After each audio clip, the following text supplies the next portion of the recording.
Klasifikasi materi dan perubahannya, submateri, sifat fisika, sifat kimia, dan perubahan materi. Yang pertama, sifat-sifat penyusun materi. Sifat-sifat benda umumnya dibedakan menjadi dua macam, yaitu sifat fisika yang merupakan sifat yang berkaitan dengan keadaan fisik suatu zat, dan sifat kimia yang merupakan sifat zat yang berhubungan dengan mudah atau sukarnya zat tersebut untuk bereaksi secara kimia. Adapun sifat-sifat fisika zat diantaranya yang pertama yaitu wujud benda. Dalam ilmu fisika terdapat 3 jenis wujud benda, yaitu padat, cair, dan gas.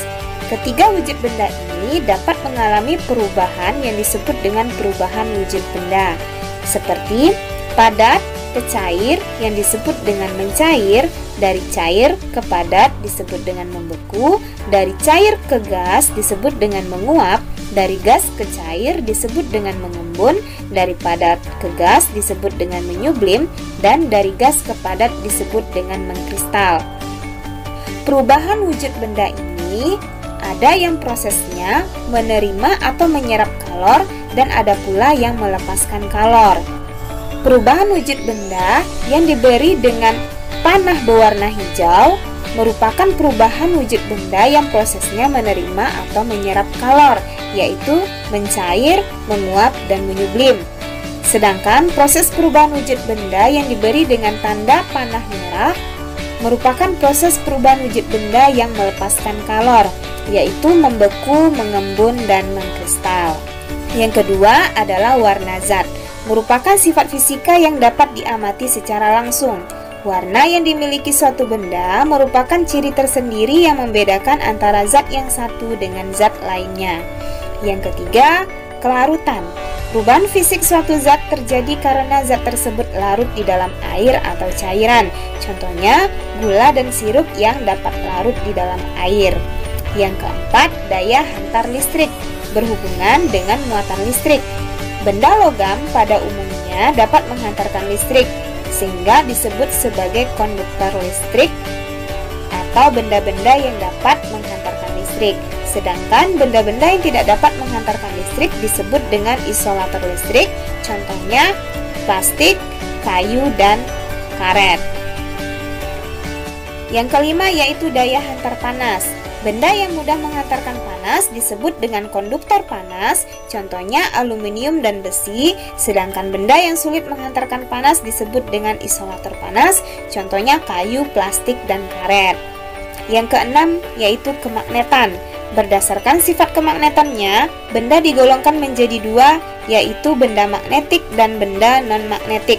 Benda magnetik adalah benda yang dapat ditarik oleh magnet, contohnya besi, sedangkan benda non-magnetik adalah benda yang tidak dapat ditarik oleh magnet, contohnya adalah plastik, kertas, dan kayu. Yang ketujuh yaitu titik didih dan titik lebur. Titik didih merupakan suhu di mana suatu zat mulai mengalami pendidihan. Contohnya air yang memiliki titik didih 100 derajat Celcius. Sedangkan titik lebur atau disebut juga dengan titik leleh merupakan suhu di mana suatu zat mulai melebur atau mulai meleleh. Contohnya titik leleh air yaitu 0 derajat Celcius. Sedangkan sifat kimia diantaranya yang pertama adalah mudah terbakar, berhubungan dengan kemampuan menghasilkan api. Yang kedua, mudah berkarat. Reaksi antara logam dengan oksigen dapat mengakibatkan logam tersebut berkarat. Logam seperti besi dan seng memiliki sifat mudah berkarat. Terdapat pula benda-benda yang tidak mudah berkarat seperti plastik dan kaca. Yang ketiga, mudah meledak. Interaksi antara zat dengan oksigen di alam ada yang memiliki sifat mudah meledak, misalnya magnesium, uranium, dan natrium. Yang keempat, pembusukan. Roti yang dibiarkan berhari-hari akan bereaksi dengan udara, lama-kelamaan roti akan menjadi basi atau membusuk. Yang kelima, reaktivitas. Merupakan ukuran seberapa mudah zat kimia dapat bereaksi dengan zat lainnya. Semakin tinggi tingkat reaktivitasnya, semakin mudah pula zat tersebut bereaksi. Pada zat yang sulit bereaksi, biasanya ditambahkan katalisator agar dapat bereaksi. Yang keenam, beracun. Beberapa zat memiliki sifat kimia racun. Zat beracun biasanya digunakan manusia untuk membasmi hama seperti tikus dan serangga. Yang ketujuh, tingkat keasaman atau pH. pH menyatakan tingkat keasaman suatu zat. Nilai pH berkisar dari 1 sampai dengan 14. Nilai pH kurang dari 7 menunjukkan bahwa zat tersebut bersifat asam. Nilai pH sama dengan 7 menyatakan bahwa zat tersebut bersifat netral. Sedangkan nilai pH lebih dari 7 menunjukkan zat tersebut bersifat basa.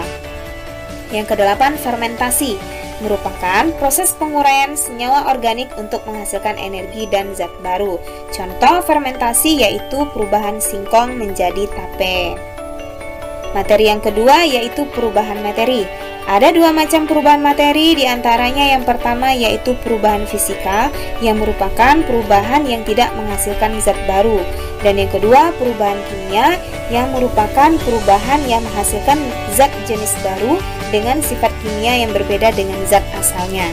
Contoh perubahan fisika yaitu es batu yang meleleh atau mencair, kemudian gula yang larut di dalam air, sendok dan garpu yang terbuat dari aluminium, kayu yang dibentuk menjadi kursi, meja, dan lemari. Sedangkan contoh perubahan kimia yaitu apel yang membusuk, nasi yang membusuk. Reaksi-reaksi kimia contohnya reaksi antara asam dan basa yang akan menjadi garam, dan perkaratan besi.